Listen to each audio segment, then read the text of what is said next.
Buenas noches. Buenas noches a todos y a todas. ¿Cómo están? Qué bendición es poder estar aquí con ustedes. A todos los que en algún momento enfermamos con el virus, es inevitable no pensar, ¿será que paso o no paso? ¿Verdad? Para aquellos que ya pasaron por ahí, pues saben de lo que estoy hablando. Los que todavía no les ha dado, y espero que no les dé, pero les va a pasar ese pensamiento. Pero qué bueno, Dios ha sido bueno, Dios es bueno en todo tiempo. No únicamente porque Dios responda no, significa que Dios ha sido malo. Significa que cualquiera que sea la respuesta de Dios, ese es el plan perfecto de Él. De manera que una de las cosas más importantes para ustedes y para mí es estar en completa paz. En completa paz con Dios, en completa paz con nosotros mismos, pero también en completa paz con las personas a nuestro alrededor. ¿Tienes tú esas tres clases de paz? ¿Estás en paz con Dios? ¿Estás en paz contigo mismo? Y el próximo fin de semana vamos a hablar un poco. Ese es el mensaje del próximo fin de semana. Vencer la culpa. ¿Cómo tener paz consigo mismo? Porque muchas veces no podemos avanzar en la vida porque estamos llenos de culpa. Cuando en las Escrituras vemos que el Señor nos ha perdonado completamente, ampliamente, contundentemente. Así que estoy contento de estar este día con cada uno de ustedes aquí. Déjenme abrir esto, que algo pasó.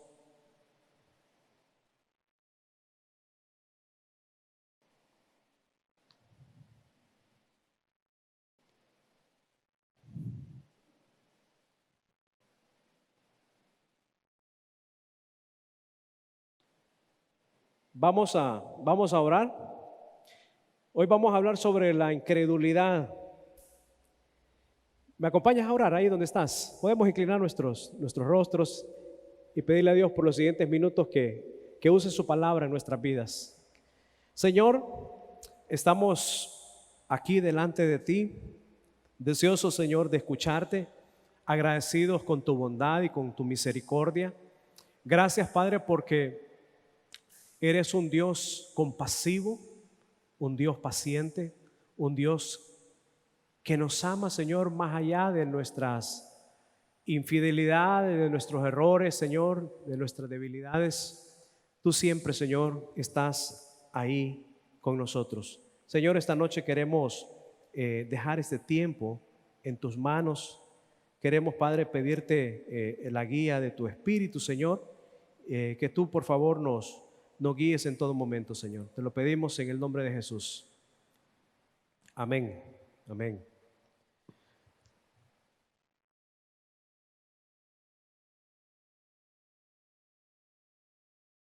Yo no sé si ustedes han escuchado hablar de un multimillonario.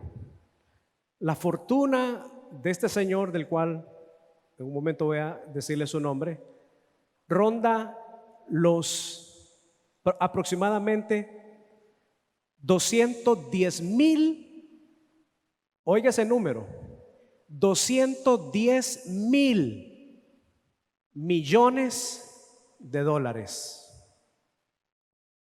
Ese es Jeff Bezos, el dueño de la compañía Amazon, esa compañía que vende en línea. ¿Cuántos de ustedes han comprado alguna vez al menos algo en Amazon o han pedido algo por Amazon? ¿Alguno de ustedes ha comprado por Amazon algo? ¿Puede levantar la mano? A ver, sí, varios aquí. Jeff Bezos.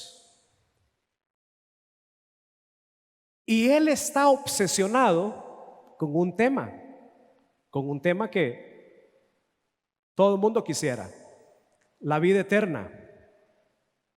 ¿Cómo extender la vida más allá de los 80, 100 años que pueda durar? Y para eso este señor ha invertido plata. No solo es que Él quiere y desea, sino que cree que es posible. Y ha invertido cantidades fuertes de dinero en investigación. Obviamente no lo está haciendo Él paga personas, las personas más conocedoras del tema de la genética y de cuántas otras cosas. Está invirtiendo una cantidad grande de dinero porque Él quiere tener la vida eterna. Cuando yo vi esa noticia, me hizo recordar a ese grupo de judíos, los judíos, a quienes Jesús en un momento está con ellos ahí y les dice, los judíos se creían los poseedores de los tesoros de la vida eterna, porque tenían la ley. Dice, la ley es de los judíos.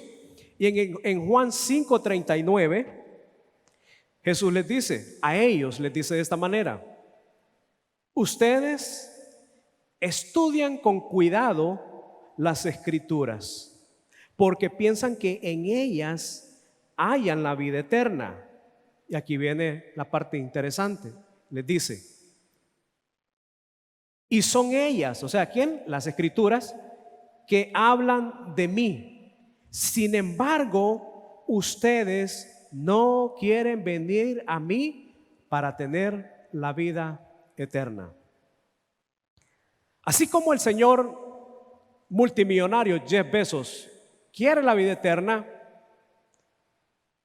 el resto de la humanidad, todos queremos una buena vida, queremos tener la forma de cómo resolver los problemas, queremos tener un buen matrimonio, queremos tener una buena familia, queremos tener buenos hijos, queremos que nos vaya bien en la vida, queremos tener éxito profesionalmente, personalmente, queremos todo eso. Pero al igual que los judíos, ustedes y yo y muchas personas podrían hoy, tras de buscar o en pos de buscar todo eso que queremos, buscarlo aparte de la persona de Jesucristo. El señor Jeff Bezos está buscando la vida eterna a través del desarrollo de la ciencia. Están estudiando cómo poder hacerlo.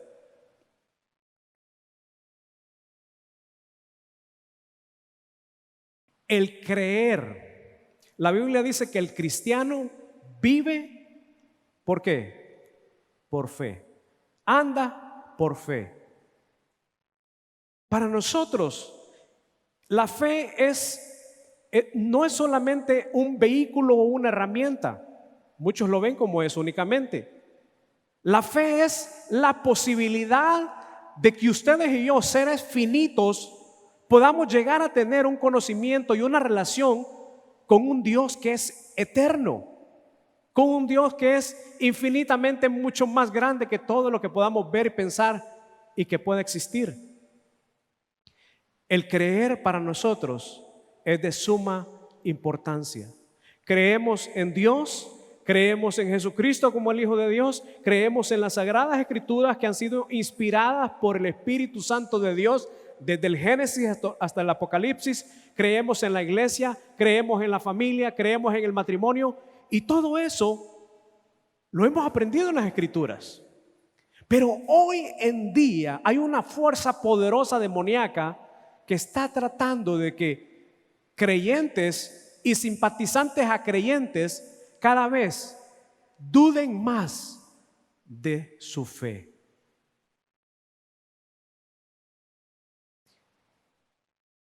En Juan capítulo 3 verso 36, Jesús dijo: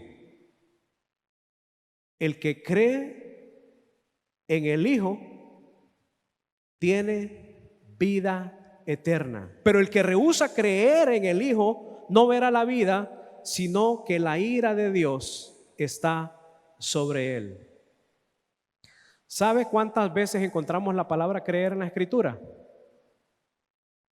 230 veces. Puede parecer poco, pero en esa cantidad, así como creer, aparece 230 veces. Pero es interesante ver que cuando vamos al Nuevo Testamento, en el libro de Juan, es el libro que contiene mayor cantidad de citas o referencias a esa palabra creer. Creo que tenemos la imagen. Si me ayudas con la imagen. Si ustedes ven ahí, el libro de Juan, todos esos son el resto de libros de la Biblia. Pero cuando vemos y buscamos la palabra creer, aparece el libro de Juan con mayor cantidad de referencias, con 230 referencias, lo que significa 69 ocasiones donde él menciona, que hace un total de un 30% de las menciones sobre el creer están en el libro de Juan. El libro de Juan es uno de los 4 evangelios y es importante conocer cada uno de los evangelios: Mateo, Marcos, Lucas, Juan. Pero Juan cobra un interés muy interesante y muy particular, porque Juan se interesa en mostrarnos, en enseñarnos a Jesucristo como el Hijo de Dios y como el Salvador del mundo. Ustedes y yo no podemos creer en algo o creer en alguien en quien o a quien no conocemos. ¿En quién puedes confiar más tú? ¿En alguien que conoces o alguien que no conoces? Muchas veces al referirnos a personas decimos: mira, puedes confiar en él, puedes confiar en ella, lo conozco desde que era un niño, lo conozco y ha sido una persona, puedes confiar en él. Entonces es más fácil confiar, creer en la palabra de alguien a quien conocemos. Por eso es que ustedes nos van a oír tantas veces que insistimos en la importancia de conocer a Jesucristo más y más. No conformarnos, no quedarnos únicamente con el párvulo que quizás sabemos de Jesús, de Dios, de su palabra. Uno de los mayores desafíos de nosotros, hablando de nosotros los creyentes, es el de retener la fe, mantener la fe, guardar la fe. Somos mandados a eso, retener la fe. Hoy en día la fe de muchos está debilitada, lejos de lo que pensábamos que iba a suceder a través de la pandemia, de que las personas iban a atesorar, a guardar más, a crecer más en su fe, en Dios, en Jesús, en su palabra. En muchos casos no es lo que vemos, no es lo que vemos que está sucediendo. Y me hace pensar a mí en algo que la Escritura dice claramente cuando habla de los tiempos, de los últimos tiempos, los tiempos previos al arrebatamiento de Jesucristo por su iglesia. Y una de las cosas es que muchos estudiosos coinciden que estos días la Biblia los describe como días de apostasía. ¿Qué es apostasía? Apostasía es abandono de la fe. Puede ser que tú y yo, por la gracia de Dios, porque estamos quizás buscando día a día, yendo a su palabra, teniendo comunión con Dios, posiblemente eso nos mantiene de pie todavía, creyendo en el Señor, creyendo en su palabra, creyendo en sus promesas, confiando en Él, esperando en Él, viviendo cada día, buscando agradarle a Él. Pero en muchos casos, la siguiente generación, o muchos de nuestros compañeros y compañeras, hermanos y hermanas en Cristo, no va a ser el mismo caso, no va a ser la misma situación. Así que apostasía es el abandono de la fe. También la Biblia dice que en esos últimos días, dice que el amor de muchos se va a enfriar. Y tal vez lo hemos escuchado o lo hemos leído, pero no nos damos por aludidos. Y deberíamos, realmente deberíamos de estarnos dando por aludidos, de que no estemos abandonando la fe ni que nuestro amor se esté enfriando, especialmente nuestro amor por Dios. Dice 1 Timoteo 4, verso 1 al 5. Pero el Espíritu dice claramente que en los últimos tiempos, algunos, y aquí está la explicación de lo que es apostasía, algunos se apartarán de la fe y se convertirán en seguidores de ideas engañosas y de doctrinas diabólicas. Los propagadores de tales enseñanzas mienten con tanta hipocresía que la conciencia ni siquiera les molesta. Afirman que es malo casarse, prohibirán comer ciertos alimentos que Dios ha creado para que los creyentes, los que han conocido la verdad, los coman con acciones de gracias. Hoy hay todo un movimiento que el enemigo ha levantado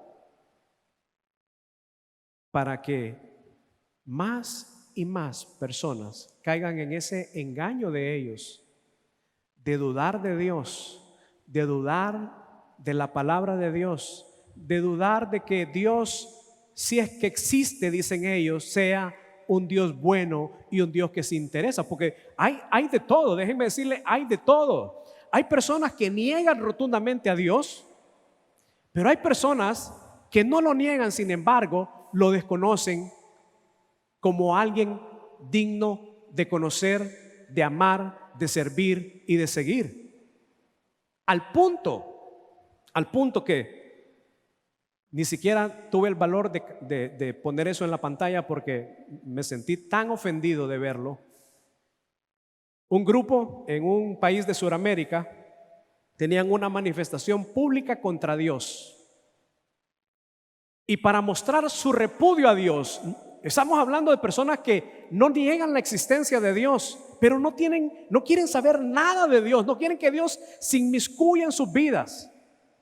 Se juntaron en una plaza y sacaron su dedo medio apuntando hacia el cielo. De esa manera. Eso es contra lo que nos estamos enfrentando hoy. ¿Y qué estamos haciendo nosotros? Muchas veces perdiendo el tiempo, viviendo nuestras vidas egoístamente, livianamente, cómodamente, sin pensar en la salvación de los demás. Debería ser todo lo contrario. Dice 2 Timoteo 1:13, retén la norma de las sanas palabras que has oído de mí en la fe y en el amor de Cristo Jesús. Si perdemos la fe, si abandonamos la fe, si desconfiamos de Dios y ponemos en duda a Él y a Jesús como su palabra, todo lo demás se viene abajo.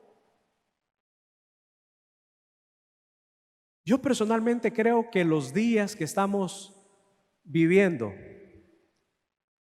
si no son los últimos, se parecen bastante a los últimos que la Biblia describe. Sinceramente, lamento entristecer a los que no se han casado, decirles que casi que estoy dudando que se lleguen a casar. Porque ya, no sé, el Señor está con ganas de venir. Él va a cumplir su palabra. Pero creo que esos días están cercanos y que no queda mucho tiempo, especialmente para ganar almas, para hacer tesoros en los cielos, no para hacer tesoros aquí. Ay, si me preocupa la jubilación, me preocupa la vejez, ¿de qué voy a vivir? ¿Qué dice la Escritura? ¿Qué comeremos? ¿O qué beberemos? ¿O qué ropa vamos a vestir? Mira los lirios del campo que no trabajan, ¿verdad? Y con todo eso el Señor los alimenta. Estamos muy preocupados por esta vida. Estamos muy enfrascados en nosotros mismos. No estamos pensando como Dios quiere que pensemos. La actual crisis, producto de la pandemia del COVID, ha hecho que muchos o algunos, no me gusta decir muchos, pero casi pareciera, hayan puesto en segundo plano la vida espiritual. En segundo plano. ¿Cuál es el enfoque de tu vida? Te lo pregunto sinceramente. ¿Cuál es el enfoque de tu vida hoy? ¿En qué está enfocada tu vida hoy? ¿Qué es lo que estás valorando? ¿Qué es lo que estás persiguiendo? ¿Qué es lo que estás buscando? ¿Qué es lo que quieres obtener en tu vida? ¿Qué es lo más importante para ti hoy?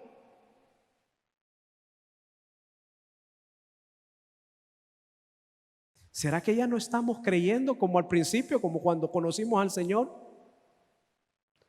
Piensa qué cosas estabas dispuesto a hacer en esos días que recién habías creído en el Señor. Querías cada vez más agradarle a Dios.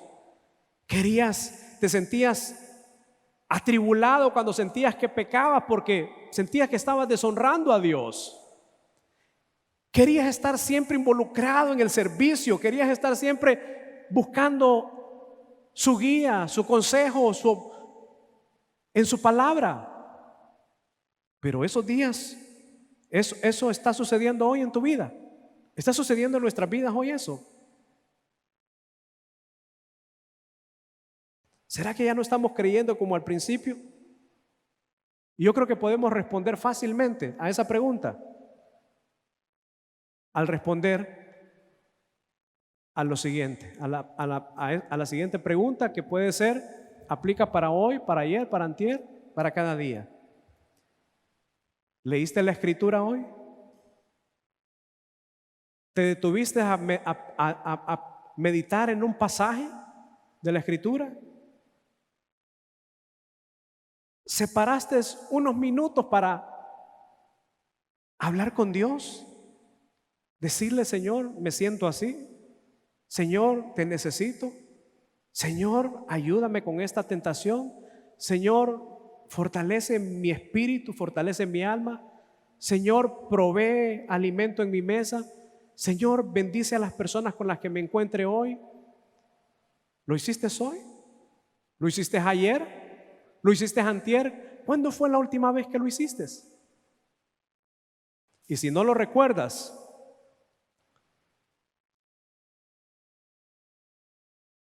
o te estás enfriando o ya estás frío.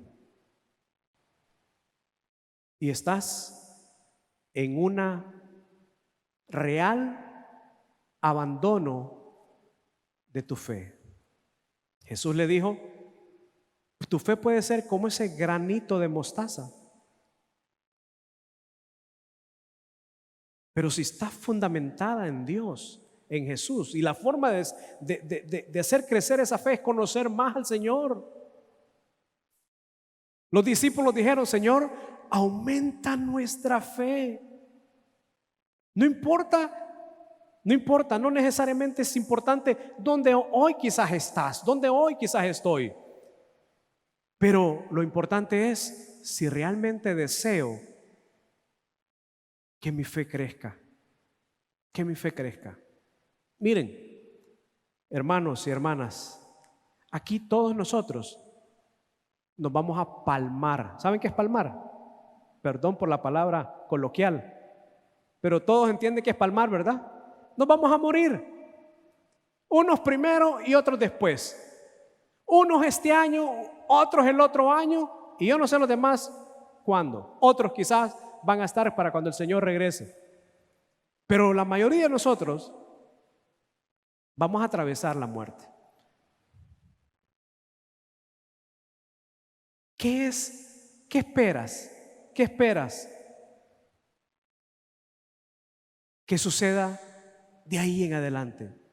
¿Cómo vas a llegar a ese momento, a ese tiempo? ¿Con manos vacías o con manos llenas? ¿Con fruto o sin fruto?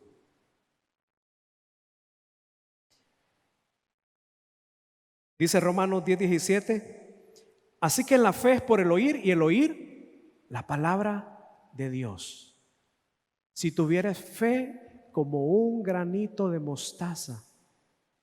Tú le dirías a esa montaña, muévete, esa montaña se moverá. La fe viene por el oír, no el oír los rumores, los chismes, los memes, los capítulos de la serie X, porque hoy estamos tan atestados, tan habituados, tan atrapados por tantas cosas que el mundo nos tiene embobados y embobadas, entretenidos y entretenidas.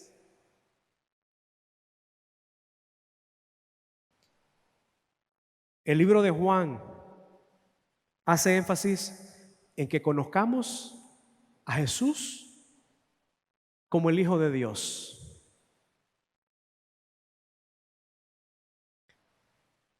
¿Sabes responder? Si alguien te pregunta, ¿por qué crees que Jesús es el Hijo de Dios?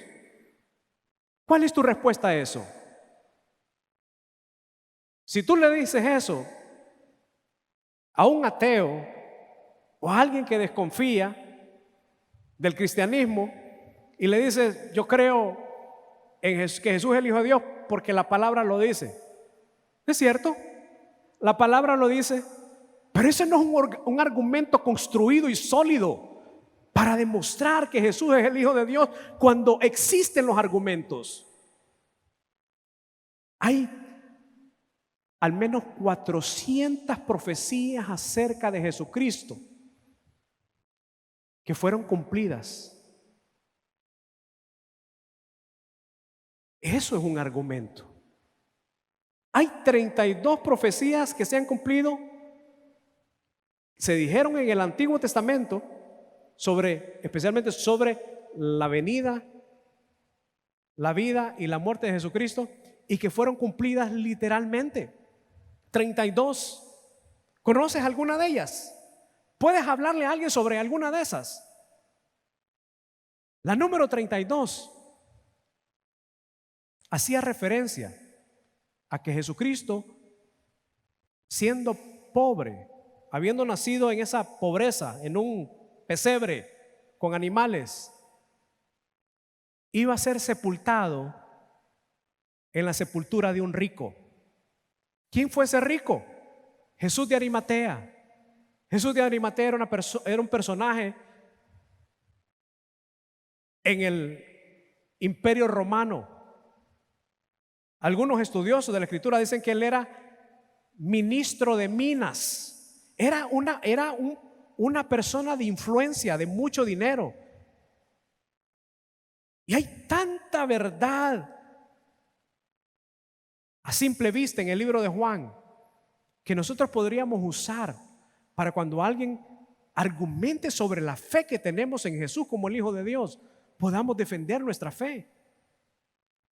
Pero hoy en día me atrevería a decir que estamos aplazados, no somos capaces de defender ni siquiera nuestra fe.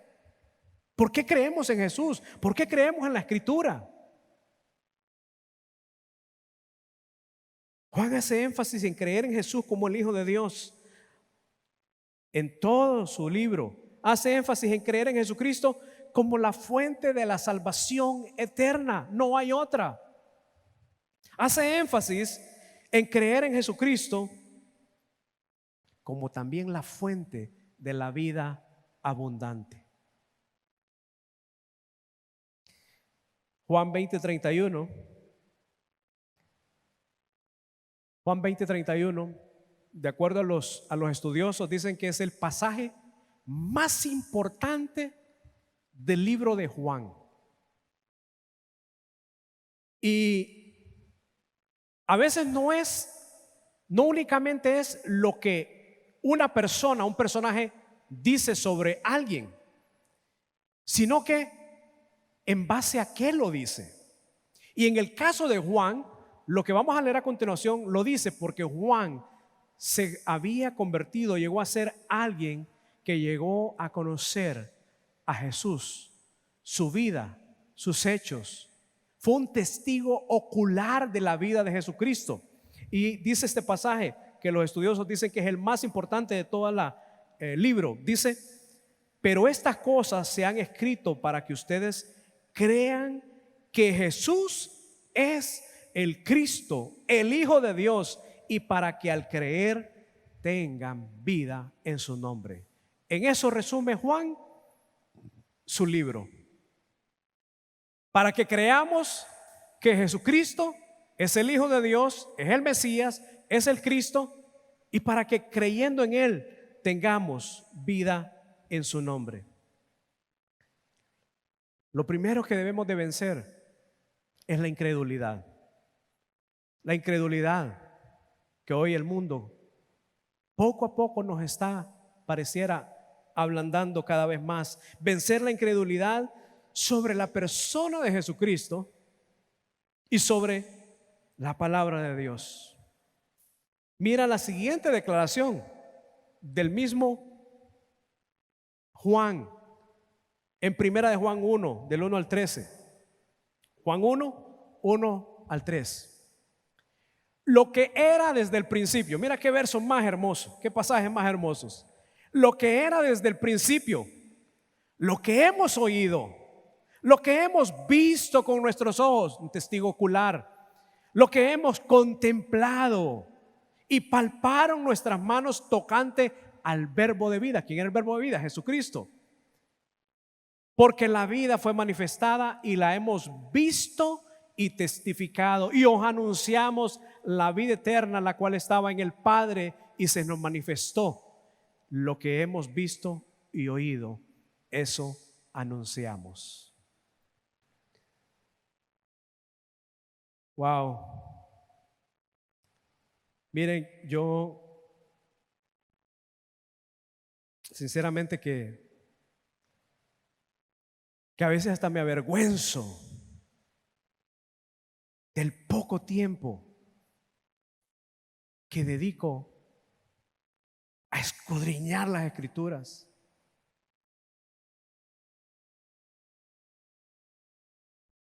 Y es mi deseo hacerlo. Y no solo por conocimiento. Mire, el conocimiento envanece. Es porque tenemos un Dios tan maravilloso, tan grandioso, tan único, tan especial, tan poderoso,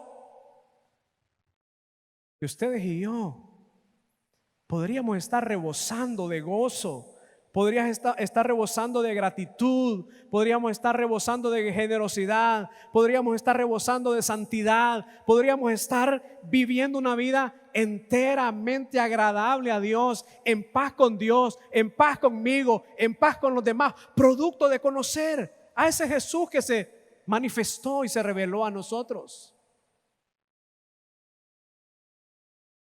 Hay tres cosas importantes que suceden cuando nos atrevemos a retener esa fe.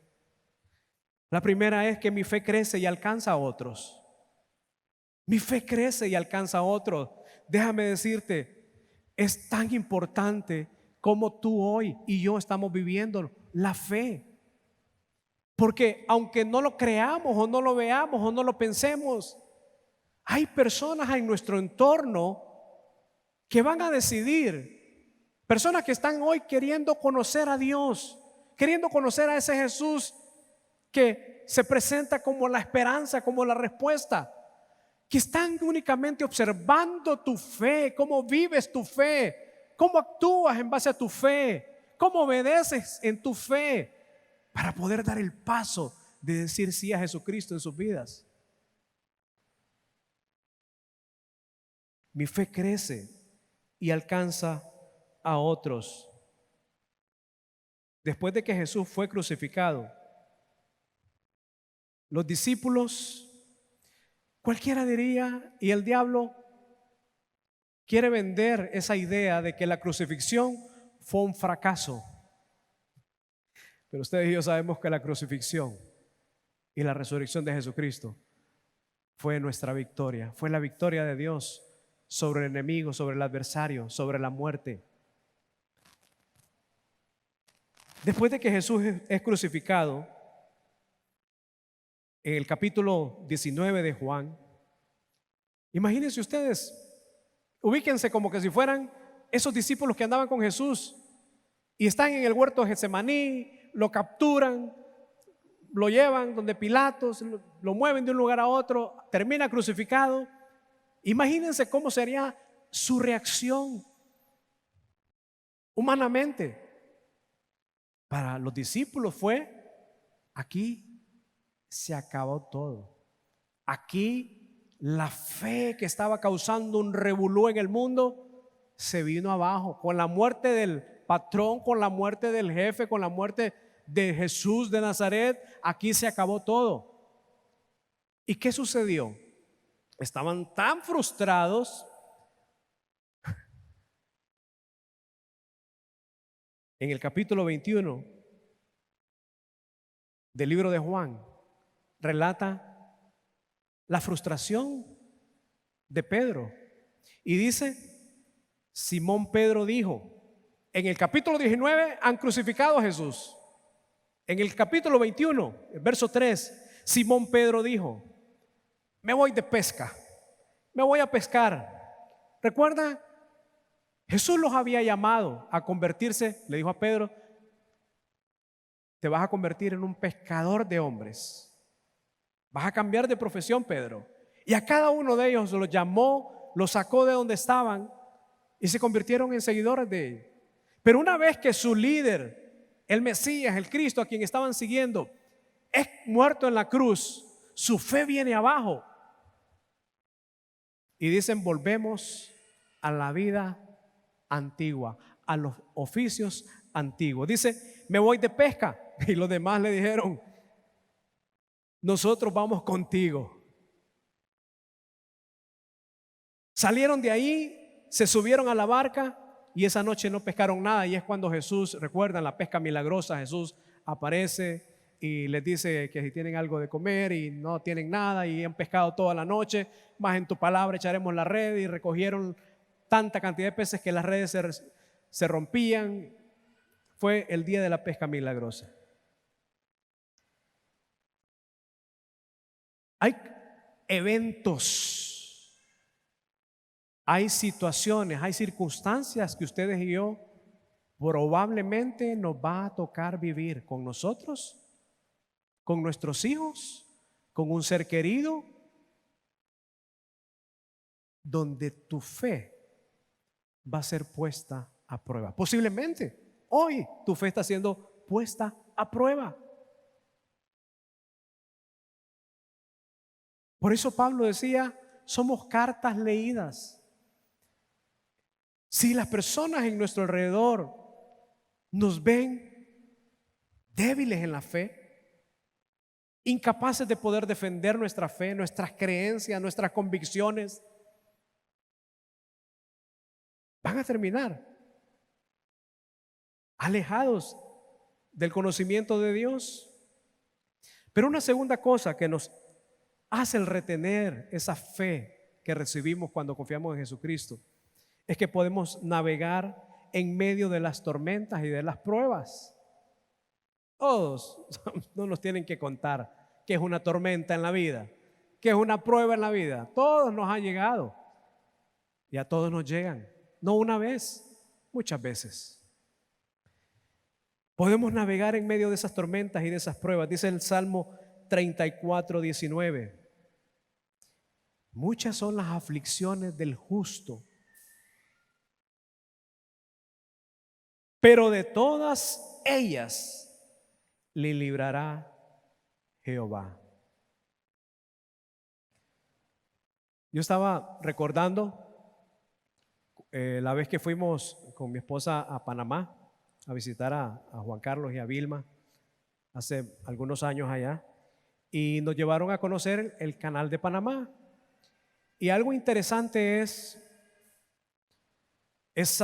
ver esos enormes buques de carga, enormes barcos con cientos y cientos de contenedores que a través del canal de Panamá cruzan de un océano al otro, del Atlántico al Pacífico. Una increíble obra de ingeniería humana. Pero más interesante aún me pareció ver que esos enormes barcos los conducen, los manejan, los guían capitanes expertos, porque detrás de sus manos, donde llevan el timón de ese barco, van millones de dólares, y toda esa responsabilidad está sobre sus hombros. Pero algo interesante sucede. Cuando ellos llegan al punto para ingresar al canal, tienen que ceder todo su conocimiento adquirido, toda su experiencia acumulada, toda su capacidad, todas sus destrezas. ¿Puedes poner la foto? Al conductor, digámosle así, o al capitán del barco más pequeño. Porque estos del barco pequeño sí son los que saben cómo cruzar con seguridad, cómo cruzar un barco de ese tipo de un extremo a otro. ¿Cuál es el punto? Nosotros muchas veces nos decimos: yo soy el capitán de mi vida, tengo la experiencia, tengo el conocimiento, tengo la fuerza, tengo la inteligencia, tengo el físico, tengo la apariencia, tengo la elocuencia, tengo los recursos. Y nos llenamos de tengo. Y muchas veces vivimos nuestras vidas en base a tengo. Y no solo para los momentos de tormenta y de prueba. Nosotros necesitamos ceder todo eso que decimos tener al gran capitán, al Dios Todopoderoso, al Señor de señores. En tercer lugar, cuando me atrevo a retener la fe, neutralizo los dardos del enemigo. El enemigo no duerme, no descansa, no está en pandemia, no tiene horario, no conoce el día, no conoce la noche. Él ataca de día, ataca de noche, de madrugada, mediodía, en la tarde, en la mañana. No hay un horario fijo para él, no hay vacaciones, no hay cesantía, no conoce nada. Su misión es robar, matar y destruir. Cuando tú te atreves a retener esa fe en Jesucristo, en expander esa fe que tienes hoy en Jesucristo, podemos neutralizar los dardos del enemigo. Cuando una persona es picada por una serpiente venenosa, normalmente en los hospitales lo que aplican es una contra para neutralizar el veneno de esa serpiente, que no cause daño. Cuando tú y yo retenemos la fe, cuando esa fe en Jesucristo está fresca, está viva, está activa, podemos neutralizar esos dardos del enemigo. Satanás ya lo hizo en el jardín del Edén, Génesis capítulo 3. ¿Recuerdan? Le dice a la mujer: con que Dios ha dicho que no pueden comer de todo lo que está ahí. Y él le dice: no, podemos comer de todo menos del árbol que está. Y ya le explica. ¿Y qué dice? ¿Cuál es el dardo que lanza el enemigo ahí en el Edén? Dice: Dios los ha engañado, Dios les ha mentido. No, hombre, si es que Él sabe que si ustedes comen de ese, va a pasar esto y esto y esto, y van a ser como dioses y van a ser igual que Él. Ya lo hizo en el Edén, causó la tragedia mundial. De ahí para allá todos nacimos en pecado, la historia es larga.